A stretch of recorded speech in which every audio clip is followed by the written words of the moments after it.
আমি দুইটি ব্যাপার উপলব্ধি করেছি। একটি হলো এখনকার ক্লাস 6 থেকে যে বাচ্চা কাচ্চারা আছে, আমাদের শিশু সন্তানরা আছে, এরা পড়তে চায় না। কেন পড়তে চায় না? আমি মন দিয়ে অনুধাবন করার চেষ্টা করছি কেন তারা বইয়ের দিকে তাকাতে চায় না। বইয়ের দিকে তাকালেই তাদের মাথা ব্যথা করে, কিন্তু তারা এটা বলতে পারে না। কেন? তাদের প্রত্যেকেরই চোখের সমস্যা। কারণ মা ছোটবেলা থেকে মোবাইল হাতে দিয়ে তাদেরকে খাওয়ানো শিখিয়েছে।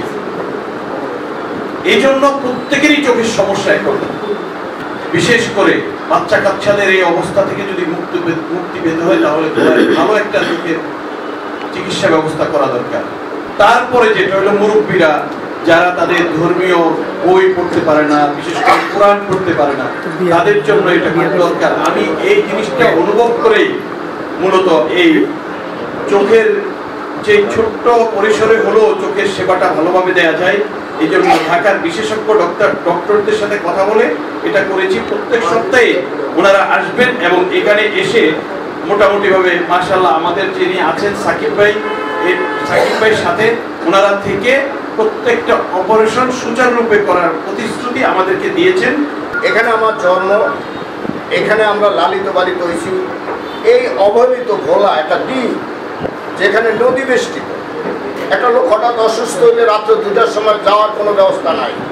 সেই ভোলার মানসিকতা চিন্তা করে যারা ধনী, আমি করে এরকম একটা হাসপাতাল, চক্ষু হাসপাতাল আজ হইতেছে, যারা করতেছেন, যারা পরিশ্রম করে, যারা নেতৃত্ব দিতেছেন, সাথে সাথে আমি বলবো শাওন, টিমন সহ আরও কিছু ইয়াং পোলাপান যেভাবে এটা নিজে করেছেন, আমি তাদেরকে ধন্যবাদ জানাই। ভোলাবাসীর সর্বক্ষেত্রেই চিকিৎসা সেবায় অনেক অবহেলিত।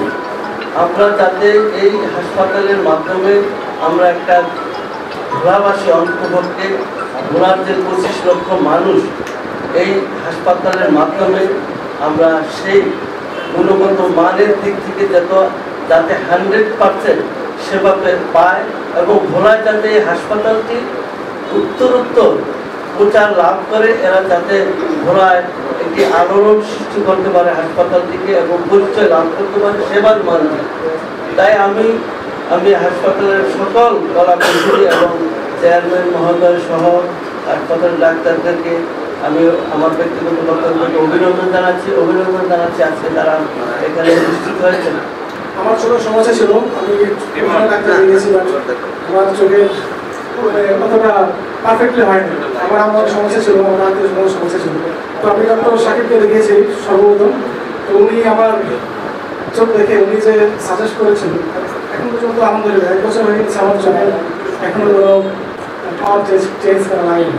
তো আমি আশা করবো যে এরকম একটা হসপিটাল আমাদের ভোলাবাসীর জন্য উপকার হয়ে আনবে এবং যে ডাক্তাররা এখানে আছেন, আশা করবো যে আমরা ভোলাবাসী অনেক উপকার দেবো। এবং আমি এই প্রতিষ্ঠানে শুভকামনা করছি, উত্তরোত্তর সফলতা কামনা করছি। ধন্যবাদ।